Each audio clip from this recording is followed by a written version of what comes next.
사도행전의 가장 중요한 사건은 누가 뭐라고 그래도 성령 강림 사건일 겁니다. 오늘 마띠아를 뽑는 사건만 해도 사실은 마띠아를 뽑았다는 그 일보다는 오히려 성령 강림을 어떻게 이해하는가 하는데 더 중요한 포인트가 들어있기 때문에 오늘 본문을 통해서 그 문제를 이해하는 하나의 디딤돌로 삼고자 합니다.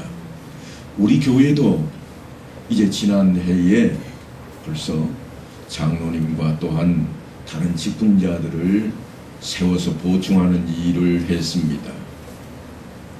하지만 날이 갈수록 직분을 사모하는 그 마음이 약해지는 것 같아서 사실은 안타까움이 더합니다.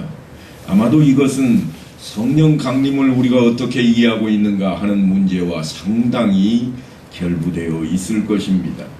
성령 강림을 우리는 보통 이런 식으로 이해를 합니다. 무슨 이야기인가 하면 우리는 약하지만 성령께서 오시기만 하면, 나는 힘이 없지만 기도하기만 하면, 이런 차원에서 성령 강림과 우리가 하나님 앞에 엎드리는 기도를 이해하기 때문에 아마도 직분마저도 그렇게 우리가 바라보지 않는가 하는 생각이 듭니다.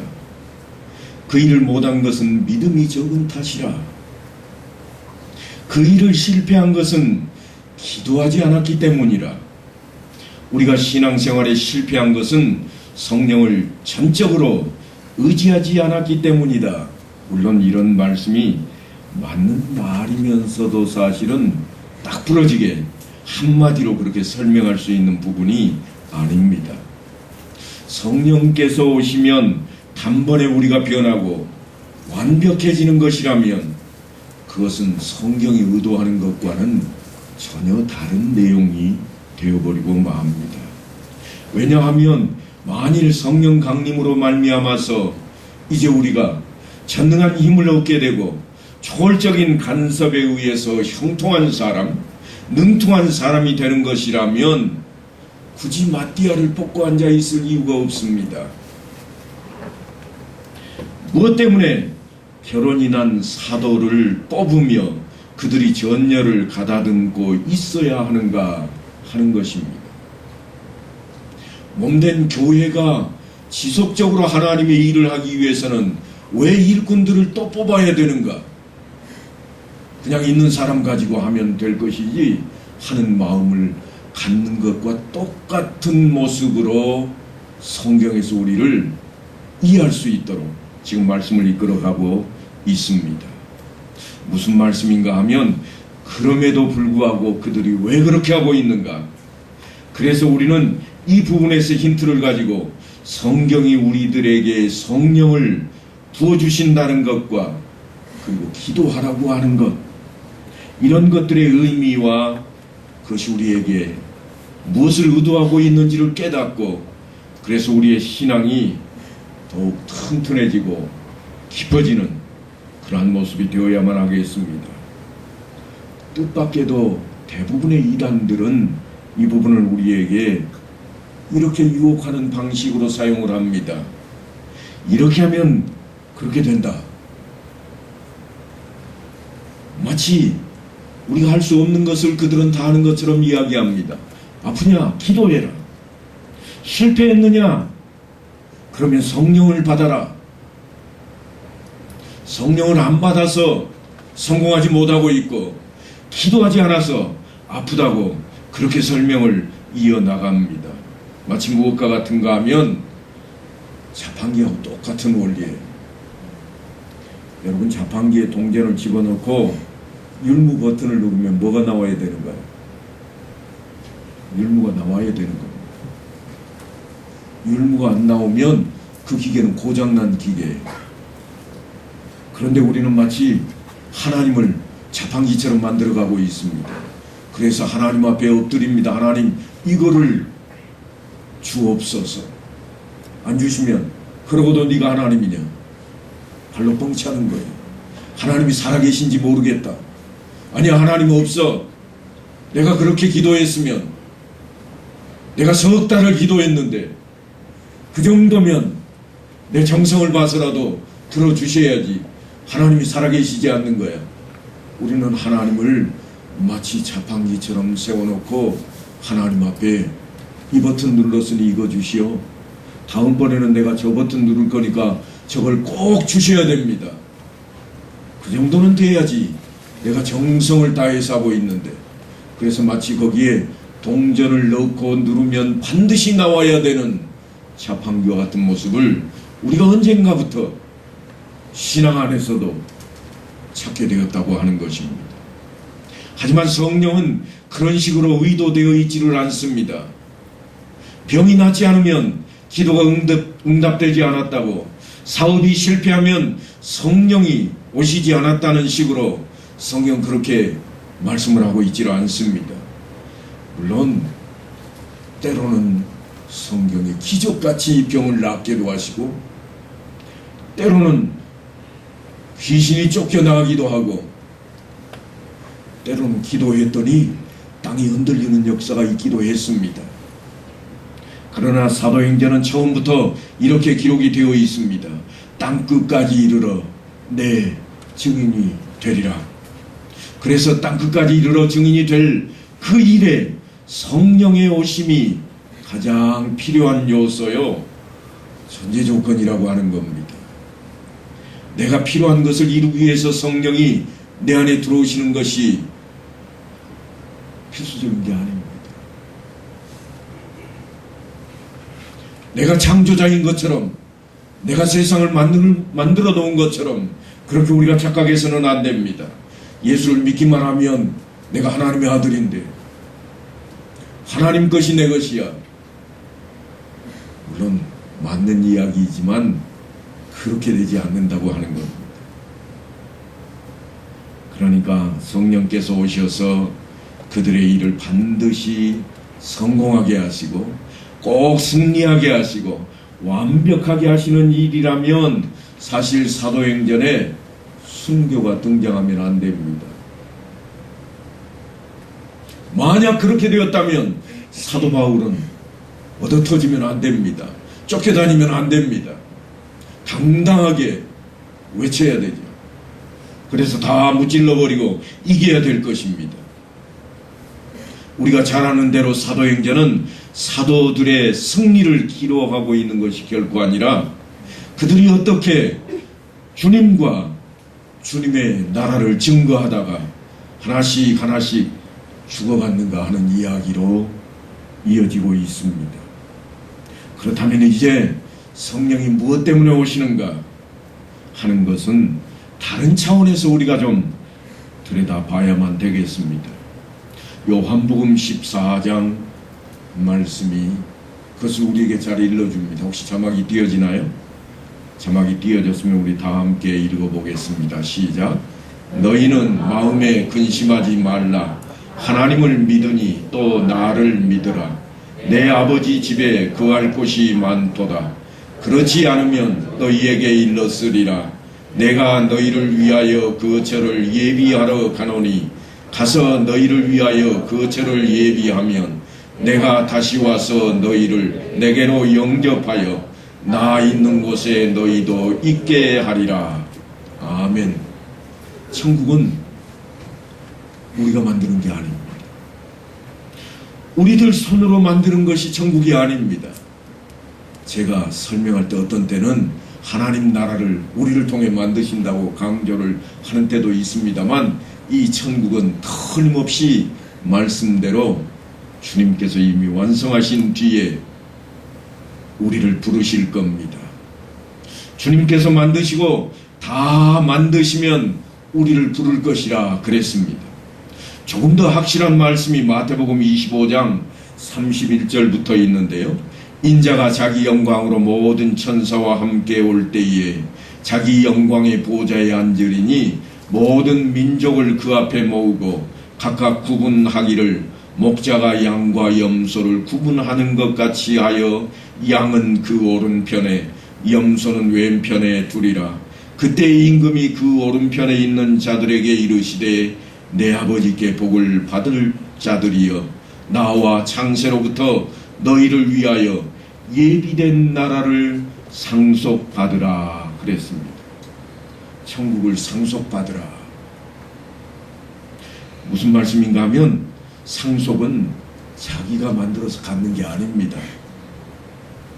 여러분이 만들어 놓은 것을 내가 상속받았다 그렇게 말할 사람은 아무도 없습니다. 이미 주어진 것을 물려받는 것을 상속이라 그럽니다. 그러니까 천국을 만들기 위해서, 천국을 완성시키기 위해서 그 목적으로 성령께서 우리 앞에 오셨는가? 그렇지 않다고 하는 겁니다. 그러면 성령이 왜 오시는가? 로마서 8장에 보면 사도 바울이 이렇게 설명을 합니다. 너희는 다시 무서워하는 종의 영을 받지 아니하고 양자의 영을 받았으므로 우리가 아바 아버지라 부르짖느니라. 성령이 친히 우리의 영과 더불어 우리가 하나님의 자녀인 것을 증언하시나니 자녀이면 또한 상속자 곧 하나님의 상속자요 그리스도와 함께한 상속자니 우리가 그와 함께 영광을 받기 위하여 고난도 함께 받아야 할 것이니라. 상속자인데 고난을 받아야 한다 그랬습니다. 이 고난이라고 하는 단어가 우리말로 그렇게 되어 있습니다만 제가 다른 부분을 설명할 때에도 해석을 달리했던 부분들이 생각나실 겁니다. 아들이 되어서 아들을 징계한다. 그럴 때 그 징계가 뭐라고 그랬었죠? 훈련시킨다 그랬잖아요. 마찬가지로 여기에도 동일한 단어가 파생된 그러한 단어인데요. 고난을 받아야 한다 이렇게 되어 있지만 실제로는 훈련을 받아야 된다. 그렇게 이해하시면 쉬울 겁니다.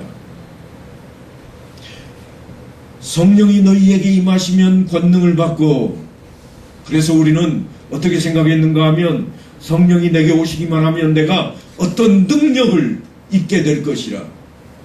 갑자기 힘이 세진다든가 아니면 갑자기 바라보는 눈이 밝아져서 남이 못 보는 것을 다 봐버린다든가, 아니 어떤 때는 내 손에 은사가 임해서 내 손만 닿으면 병이 다 나와버리고 내가 입만 열면 잘 가르치는 자가 될 것처럼 우리는 그런 능력을 꿈꿔왔습니다.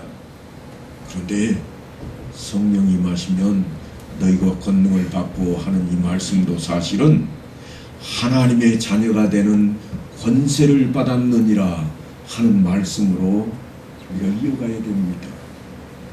그 권능은 우리에게 어떤 강한 힘, 어떤 능한 일을 허락하시는 것이 아니라 오히려 하나님의 자녀가 되는 그 권능을 주셨다고 하는 겁니다.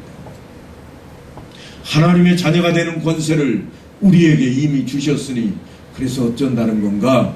상속자가 되었느니라. 이걸 잊어버리니까 우리는 자꾸 이 땅에서 무슨 실력을 내세우려고 덤벼드는 겁니다. 성령이 왜 오시는가?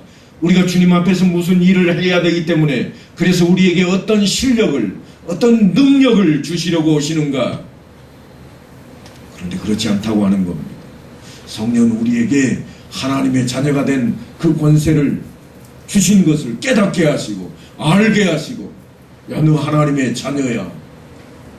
그러니까 어떻게 해야 된다는 거예요? 하나님 뜻대로 살아야 돼. 너는 하나님의 자녀야. 그 신분에 걸맞게 네가 행동해야 돼. 지금 우리를 그 자리로 이끌어 가고 있는 것입니다. 오히려 우리가 하나님의 자녀라면 그리스도와 함께 후사가 되고 하나님의 나라를 상속받을 자이기 때문에 그 영광을 얻기 위해서는 우리가 훈련을 받아야 된다. 그런 차원에서 고난도 달게 받아야 된다고 하는 말씀입니다. 달리는 운동선수가 훈련을 하지 않고 영광을 얻을 수가 없습니다.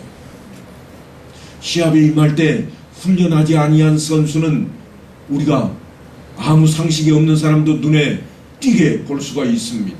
왜냐하면 달리는 모습도 처져 보이고 기술도 없어 보이기 때문입니다. 고난을 받는 것은 훈련을 받는 것과 동일합니다.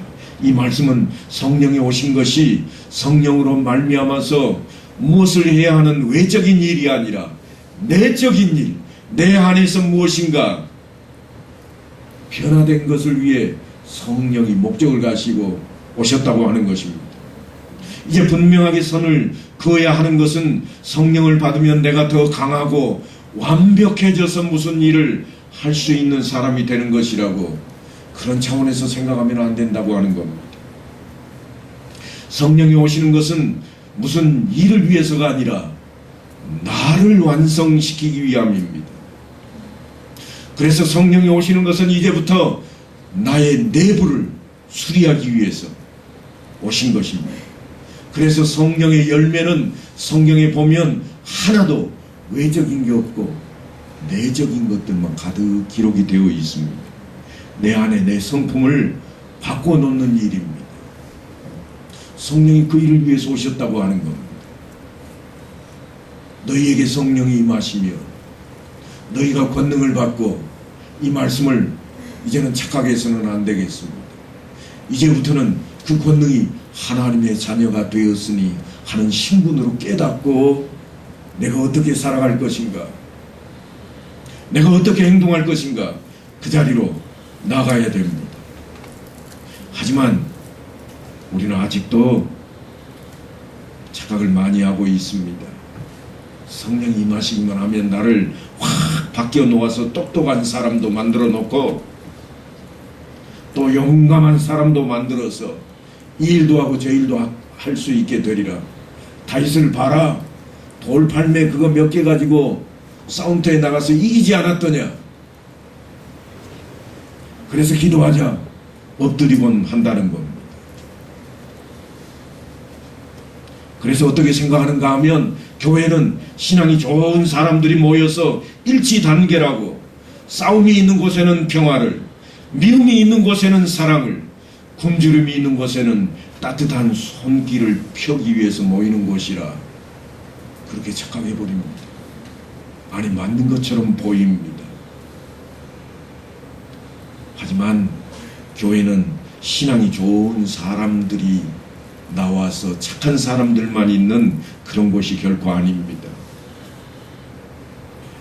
교회에 조금만 복잡한 일이 생기면 우리가 어떤 생각을 갖는가 하면, 왜 우리 교회는 이런가? 다 같이 믿음으로 뭉쳐서 아멘하고 화끈하게 나가서 이것도 하고 저것도 해야 되지 않을까? 그리고 각자 신앙에 대해서도 나는 왜 이럴까? 믿음으로 선교사도 돕고 해야 하는데 정작 교회에서는 아멘하고 와서는 왜 다시 이 모양 이 꼴일까? 왜 돈이 아까워질까? 이런 생각을 갖는 겁니다. 하지만 하나님께서 의도하시는 것은 우리를 어떻게 확 바꿔서 우리로 어디에 써먹으려고 그러시는 차원이 아니라고 하는 겁니다. 하나님이 무엇이 아쉬워서 그렇게 하시겠습니까? 하나님의 자녀가 되는 권세를 주셨으니 이제는 자녀답게 만들어 놓으셔야만 합니다. 양자를 삼으셨으니 이제는 양자답게 만들어야 하나님의 자녀로 대할 수 있지 않겠습니까? 그래서 하늘나라에 갈 때까지 우리를 그렇게 만들어 놓고자 하시는 겁니다. 그래서 사실은 우리를 부르실 때에 우리의 영과 더불어 우리가 하나님의 자녀인 것을 성령으로 하여금 우리에게 증언케 하시고 생각나게 하시고 준비해서 고난도 달게 받는 그런 자리로 우리를 이끌어가고 있습니다. 그래서 주님이 물어보실 때 왜 제가 저기 있나이다, 그렇게 나서겠다고 어떤 능력자가 되게 하시는 것이 아니라 나는 죄인이로서이다. 내가 하나님의 아들 될 자격이 없음에도 불구하고 하나님께서 나를 양자로 삼았다고 엎드리는 자리로 우리를 부르고 계신다고 하는 그 사실입니다. 하나님이 우리를 화평하게 해서 하나님이 하시고 싶은 일에 불러 쓰시고자 하는 것이 결코 아니라는 것을 우리는 자꾸 놓쳐버립니다. 누구든지 성령을 받기만 해봐라, 성령을 받기만 하면 나는 너와는 다르게 될 것이라, 그렇게 외치다 보니까 나는 방언을 받았다, 나는 불을 받았노라, 나는 40일 금식도 했다. 그래서 그런 것들이 갑자기 자랑거리로 우리 앞에 등장하기 시작했습니다. 나는 언제 저런 멋진 신자가 될 수 있을까? 그렇게 우리로 하여금 쳐다보게 만들어 버렸습니다. 전전긍긍하게 하는 모습을 보이게끔 만들었다고 하는 것입니다. 왜냐하면 성령이 임하시면 권능을 받고 했는데 나는 권능을 언제나 받을까? 그 생각에 차있기 때문입니다. 하나님의 자녀가 되는 권세를 이미 받았음에도 불구하고 누리지 못하는 삶으로 우리의 삶이 점점 피폐해지고 있는 모습입니다. 성령이 오시면 그 순간 완벽해진다고 하는 것만큼 어려운 것은 없습니다. 그런 예가 없습니다. 여러분들도 잘 아시는 대로 이단 가운데 구원파라는 곳이 있습니다. 그들은 믿음을 제대로 갖고 있으면 병도 걸리지 않는다고 그렇게 주장을 합니다. 감기가 걸린 이유는 신앙이 떨어졌을 때 감기 귀신이 침투한다는 겁니다. 우리 중에도 병이 들었을 때 귀신 들려서 그렇게 됐다고 생각하는 사람이 있을 수도 있습니다. 왜 그럴까요? 오해해서 그렇습니다. 왜 그런가? 성령이 오시기만 하면 내가 확 바뀌었을 것이라고 오해하기 때문에 그런 일이 벌어집니다. 기도하기만 하면 기도는 누가 들어주시는데요? 하나님이 들어주시죠. 왜요? 하나님의 자녀니까.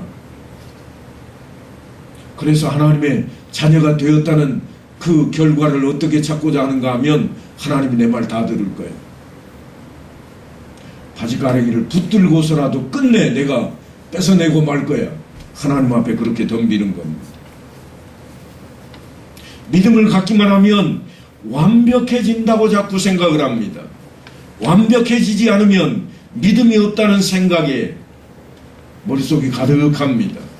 그래서 성령을 받기만 하면 완벽해져서 더 이상 사람 같지도 않고 별다른 모습이 되어버릴 것처럼 우리는 그렇게 생각을 합니다. 그것도 못하는 하나님이신 줄 아느냐?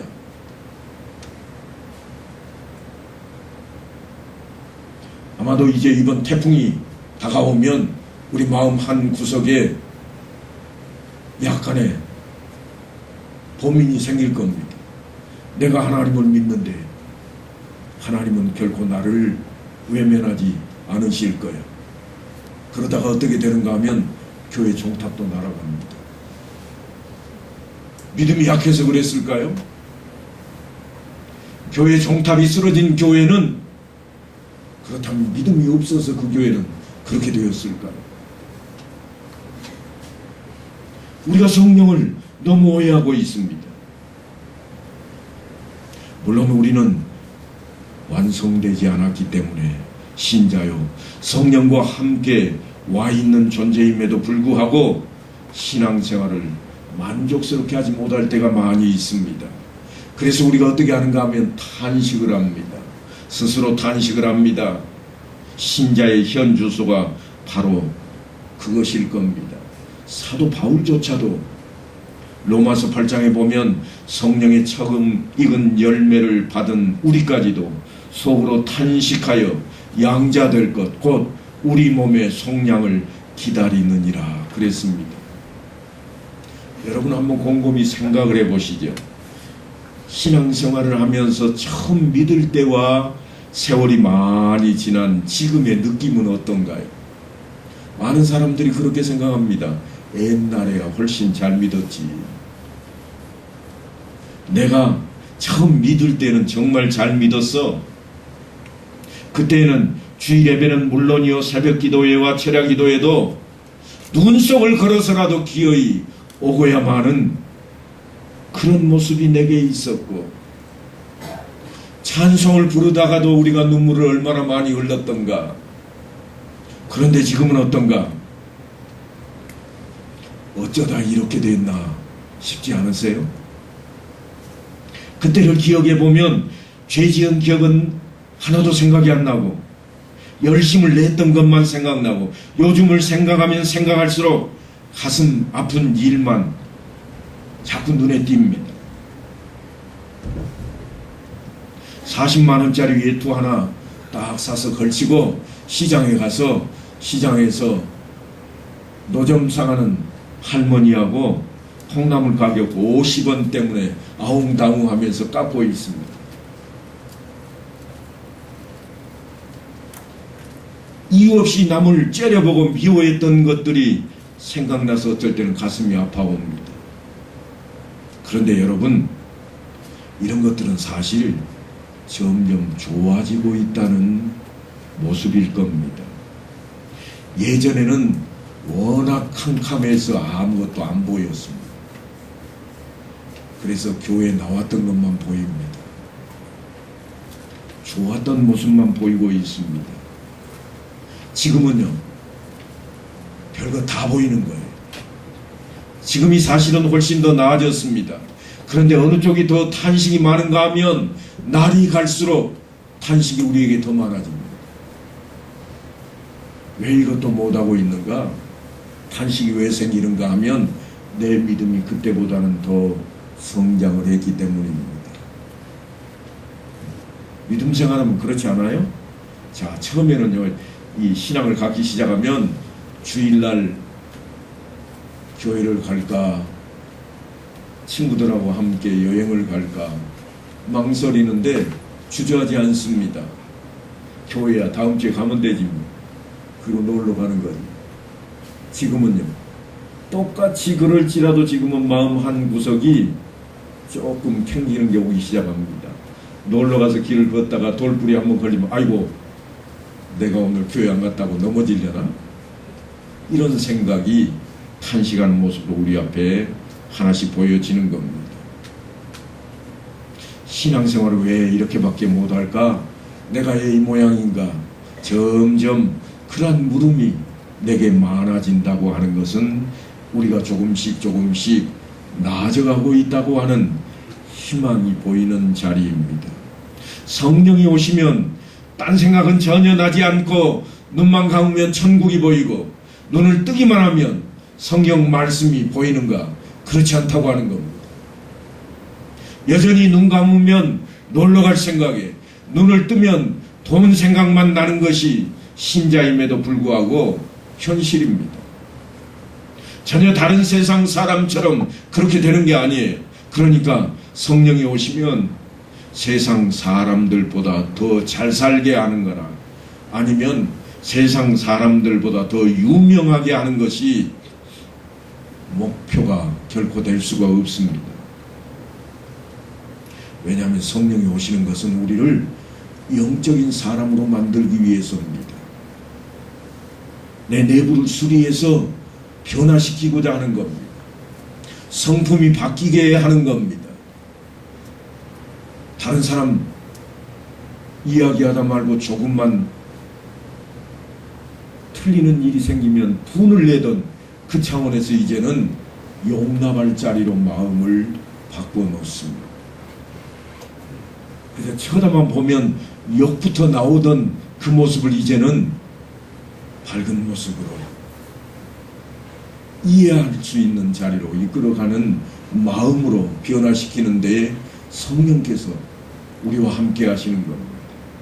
용납하고 용서하고 함께 하나님 앞에 영광 돌리는 자리로 만들어가는 겁니다. 그래서 우리의 행동을 보고 세상 사람들도 예수 믿는 사람은 다르구나 이렇게 만들어가는 자리로 성령께서 우리 안에 거하신다고 하는 것입니다. 주님께서는 신령한 사람을 만들기 위해서라면 환경과 가는 길을 좌절시키고 그래도 안 되면 몸에 직접 손을 대서라도 그쪽으로 끌고 가실 것입니다. 그런데 그 방법이 재미있는 것은 본인이 항복을 하고 결심해서 자기 발로 돌아오게 하시는 것이지 결국 가만히 있는데 붙잡아서 확 옮겨 놓는 것은 안 된다고 하는 겁니다. 이것을 자꾸 강조하는 것은 성령이 임하면 확 변한다고 하는 사실을 생각도 하지 말라는 겁니다. 기도한다고 하늘에서 복권 번호가 떨어지는 게 아닙니다. 성령이 임하면 지나가는 사람의 미래가 보이고 그런 법은 없습니다. 그게 보이면 이상해지는 겁니다. 내가 변해야 하고 그 변해가는 것이 나의 항복과 내 결심을 요구하시는 겁니다. 그러니까 본문에서 사도를 채우는 일은 인물로 보거나 학벌로 보거나 재력으로 보는 것이 아니라 25절에 나온 것처럼 봉사와 및 사도의 직무를 대신할 자인지를 보시옵소서. 성령이 임하셨는데 뭐를 해야 되는가 하면 증인된 일을 할 자인가 봐달라는 겁니다. 성령의 오시는 그 목적에 무엇이 더 맞는지 그거를 지금 주님 앞에 기도하고 있습니다. 성령이 오시면 확 변해서 능력이 생기고 그래서 못하는 일이 없고 그런 제자들로 세워달라고 하는 것이 결코 아니라 성령이 오시면 그들이 하나님의 자녀되는 권세를 받았으니 하나님의 일을 주의 복음 전하는 자로 땅끝까지 증인되는 삶으로 나아가는 자로서 사도의 숫자를 채우는 겁니다. 그러니까 몸된 교회가 때로는 직분자를 세우는 것은 결코 누구를 유능한 사람 만들고자 하는 데 있지 않습니다. 교회가 맡아야 할 일, 세상에 하나님의 나라를 펼쳐나갈 때 증인된 모습을 드러내고자 우리는 직분자들을 세워나갑니다. 그래서 마치 능력 있는 사람이어야 될 것처럼 그렇게 우리는 생각하지만 성경은 우리에게 그렇게 이야기하지 아니하고 증인으로서의 일을 할 수 있는 사람, 영적인 사람이어야 된다고 지금 그렇게 이야기하고 있습니다. 그래서 내가 교회에서 직분을 받는다고 하는 것은 하나님께서 나를 부르심이 그리스도를 머리로 하는 몸된 교회의 지체로 삼아서 그 일터로 보내심이요, 이제 성령의 함께 하심으로 우리의 신앙이 더욱 튼튼해지고 깊어져서 그리스도의 증인의 자리로 세워지는 겁니다. 이미 직분을 받으신 여러분들께서는 그 자리에 있음을 놓쳐서는 안 될 겁니다. 그러니까 우리가 주를 믿는다, 예수 그리스도를 사모한다 한다면 틀림없이 직분도 사모해야 됩니다. 나는 신앙만 잘 가질 거야, 그저 일하고 싶은 사람들 하라고 그래, 그게 아니라 예수 그리스도께서 머리가 되시고 그 일을 맡은 것이 직분이니 증인된 삶으로 살아가는 그 일터에 우리가 쓰임받는다고 하는 것은 놀라운 일입니다. 사랑하는 성도 여러분, 그래서 우리는 주를 사모하듯 말씀을 사모하고 말씀을 사모하듯 직분을 사모하는 자리에까지 나아가는 것이 그리스도의 증인된 삶으로 가는 길인 것을 잊지 않아야 할 것입니다. 오늘 사도행전 1장에서는 성령이 그 일로 우리에게 오셨고 성령이 내 안에서 활발히 활동할 때 우리는 다름 아닌 그 일을 행해야 된다고 하는 겁니다. 바로 그런 일이 내 안에 충만한 그런 성도들 다 되시기를 간절히 축원합니다.